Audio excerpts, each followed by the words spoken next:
Well, the YouTube True Crime Tales and everything else.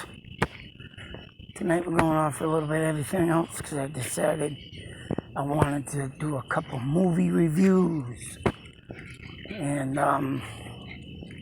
due to the fact that I watch this channel that I sometimes watch, 10 things you didn't know about type thing. I guess this was maybe one of the first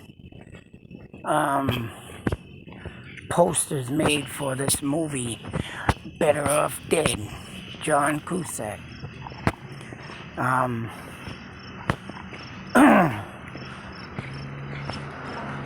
There was few things in this and about this movie that I didn't really know about, but hey, whatever, things you find out about.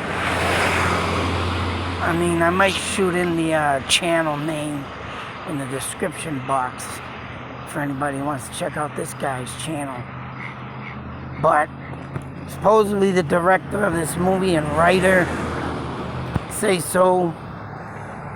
based this movie on his real life events. And for anyone that hasn't seen this movie, I highly recommend it. Of course, right now it ain't free on YouTube, but I'm sure there's other places you can get it. But like I say, it's a dark comedy in my eyes, but I related with it big time. When around the time this movie came out, like 1985, 2 years later, or a year later, I was already, in my deep depression. But it was like this guy couldn't get even wind to friggin' kill himself, let alone have someone kill him in the movie. But there was a lot of things in this movie, right, I didn't know about. And it was pretty cool to watch this channel, like I say. It kind of gives you 10 things in the movie you didn't know about. I'm sure I could research stuff, but hey, why do that when I can go watch someone else's channel and have them do it for me? But also this real life event that happened with the director bringing it into this movie. I guess his girlfriend really dumped him.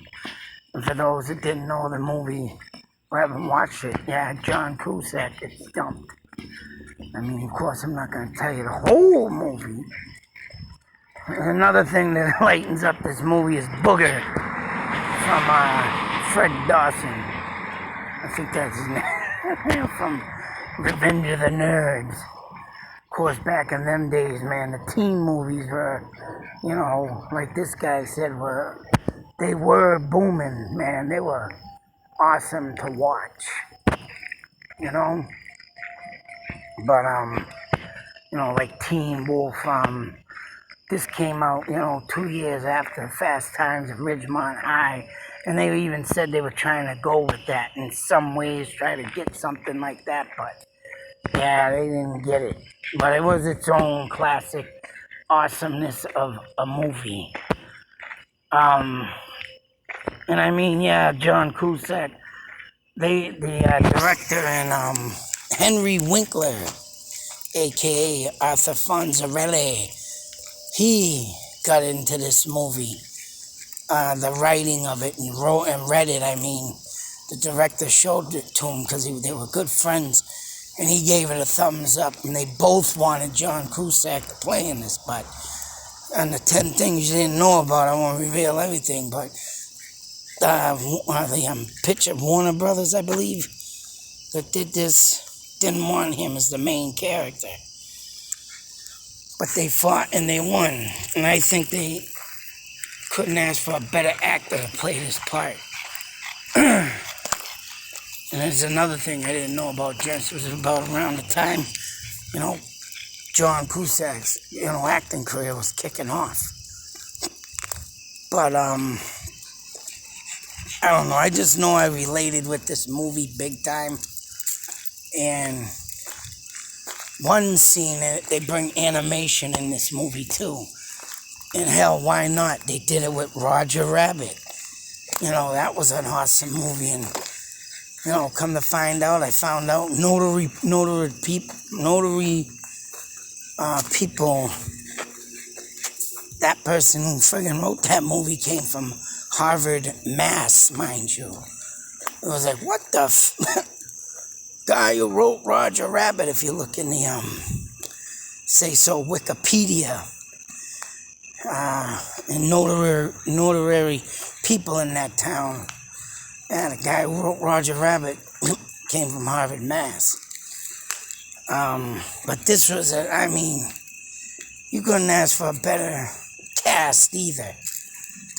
I don't even want to say about the $2 kid, man. But I tell you, that kid, where's my $2? 2 weeks, 75 cents a paper, that's $2 or something, He adds up the math and everything. He comes out. Another thing that really was awesome in this movie was when the kid had the switchblade comb. And I'll tell you, all my friends and me got that goddamn switchblade comb because of this movie. So yeah, this put an impact. And it was just, it was goofy and kind of, but it was classic and it was funny. No question about it. There was some moments where you're like, oh, that's stupid. But then there was moments, man, where it just came out and rolled right in to friggin', funny as hell. And I love this scene, man, even though it's fake, even though it's animated, like I said. When the hamburger and he puts it together and they gotta put in friggin' Van Halen. That was all together an awesome scene. And the slogan in the burger joint that he worked was right. Everybody wants some. Oh, everybody wants some. Everybody wants some, I'll give him some. And he's over there making a Frankenstein movie. The guy puts him on the table, electrocutes him alive. It was... And then he goes right into playing an Eddie Van Halen riff on a guitar, Mr. Hamburger. But just the way it was made, it looked, cornball, but it was cool as hell. You're sitting there thinking, this ain't even real, but it was just that cool. And to hear Eddie Van Halen's riff come out and, David Lee Roth, looking for a movie. Oh, man, it was just badass. I don't care what anybody says. I enjoyed this movie a lot. And, of course, it's about... And another thing, it was teaching you about moving on. Even though the girlfriend of this guy didn't know the, impact that it put on him, she ended up having to go to therapy because he told her why he wrote the film. They ended up talking later on. She's like, what? She didn't realize she put that on him, and now she's in therapy. It's like, what the fuck? But this movie, man, it's got a little bit of everything. The suicide scenes, him trying to kill himself. And it just ends up in a Three Stooges moment. That's the best way I can put it, man, because he's over there trying to hang himself. Mother opens up the door, bang. Tries to, gets him in the car and gives him, I think he tries to do the carbon monoxide with the car, sucking in gas, but something screwed him up on that, and then he's trying to fix a 68 Camaro. It's like, oh yeah, made even the movie even more badass. But in the end, all I can say, he finds love. I won't say with who, but I recommend you go watch this. Yeah, that's right. Better Off Dead. How about Drop Dead Comedy? Make you laugh, Drop Dead. Funny as hell. And, it was movies like this that made me feel like, hey, you know, I can't die yet. Even though I'm a suicide survivor, it was like, I can't, man, I could be doing stuff like this my own damn self, making up funny stuff. I try to do stuff, but, it's all on YouTube. But I ain't got nowhere yet, damn it. But I mean, hey, I'm gonna continue to bang out stuff, do stuff, keep myself motivated, and, Oh, and one thing about the bobcat sighting, I think I already mentioned this, but like I say, that thing has showed itself to me. And the Native American, folklore and stuff, that's a sign that it's trying to help me, I guess, of what I read, to get me out of my stump I'm in right now. And I am in a big stump. And I mean, like I said, my mind is twisted right now, and I'm trying to get the knot out. And that's why I like doing sometimes videos like this. So we're going to move on to this one. One Crazy Summer. I did mention this in another video, and someone had to help me remember it. I mean, I did remember it before they said it, but they said it, and I got it. But I thanked them anyways. But this friggin' movie... Oh, man. Oh, one more thing I will say about Better Off Dead. John Cusack supposedly hated this movie. Supposedly they said he walked out of the movie after 20 minutes. I would like to give my opinion to John Cusack if he ever comes across this video. And man, I want to just say, guy, he said he didn't hate the video, but I think he just wasn't really thinking it was 100% what he could have did to it. But I want to let him know, man, it was movies like this that kept me alive, brother. And like I said, this is a message to John himself. And the laughter I got out of this, it made me feel good. And I don't care what anybody says, man. It didn't do good in the theater, but due to VHS, they say, and I think it was the cable company, more or less, because that's what the guy says in 10 Things You Didn't Know About. I think it had to do with HBO or whatnot, because they used to play it all the time, and that's where I caught it, HBO Cinemax.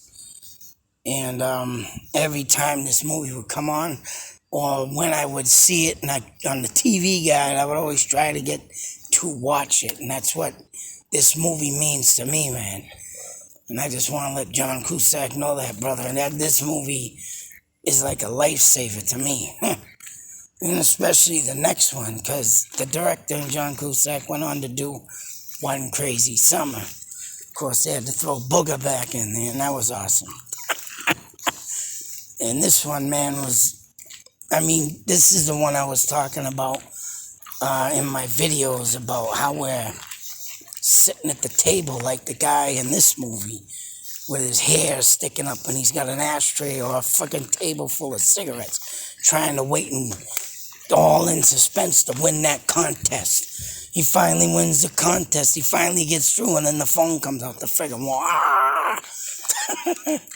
And that's what I feel like in some cases, man. We're sitting there waiting for the outcome, but you never get it. But this one too, man. This even takes a step closer to home to me. Good old Nantucket Island and Connecticut, Martha's Vineyard. But I guess they usually have an annual boat race out there. And this movie was right all in the mix of a boat race, and they were trying to get a boat set up. But in between with the spoofs and the laughs and the, one-line jokes, boy.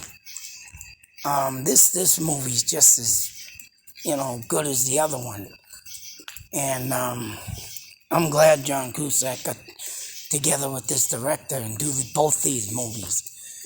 Because, there was friggin', one-liners and stuff.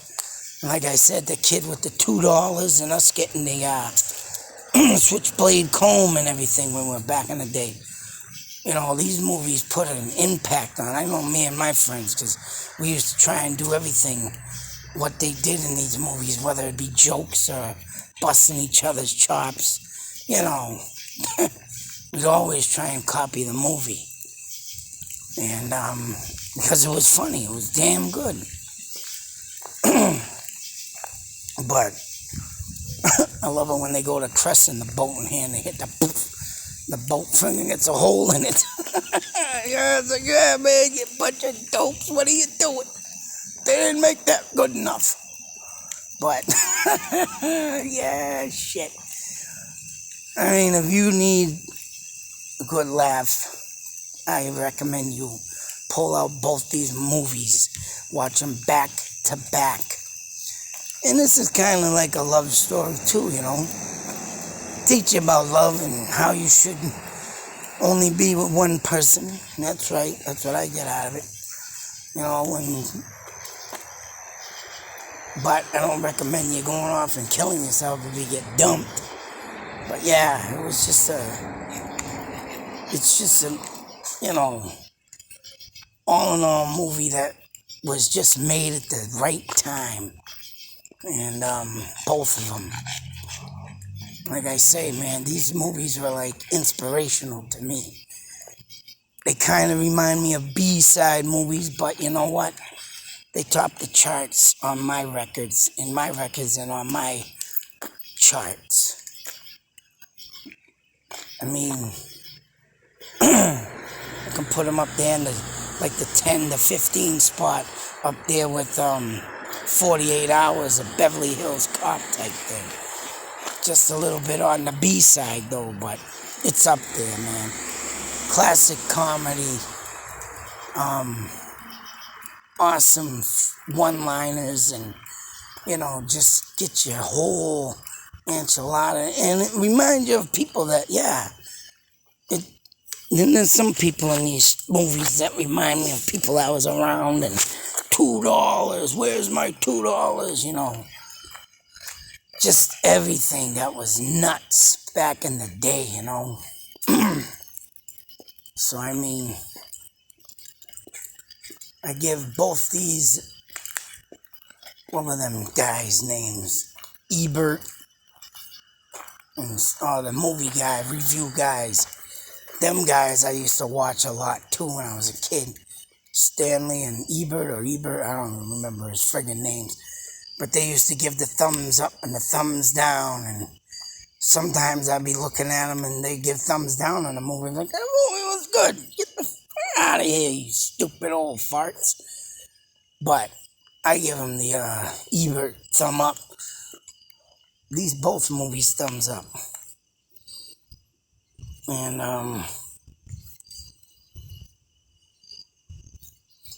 I recommend anybody to check these out for a good laugh.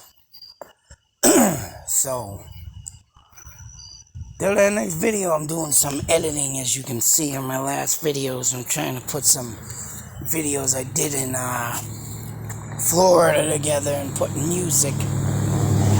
Tried putting an ocean in the a bridge I crossed in Melbourne, but it don't sound like a friggin' ocean. So I'm trying to do some stuff, edit some stuff, and clean up my phone of videos. So I got a bunch that I haven't put up yet. And also I want to just go through some stuff that I've been meaning to, like this one. I mean, like my dangerous toys. I know that I don't get many views on this, but hey, whatever, what do I know? Just a washed up dipstick. I want to give a shout out to my man Sean out there in Delphi. Hope you're doing well, my brother. Like I say, I'm going to do my best to see what I can do if you've been helping me with some viewers to get back at you on that. Yes, I do, try and help people the best I can, put things in my videos the best I can, and hopefully give people a laugh here and there and get you out of this senseless world we all live in. Sometimes we need to just step back and watch John Cusack. That's right. Get some laughs in, folks. Until the next video, be safe, take care, and always watch a good comedy when I say so. That's right. Hopefully I don't let you down on this.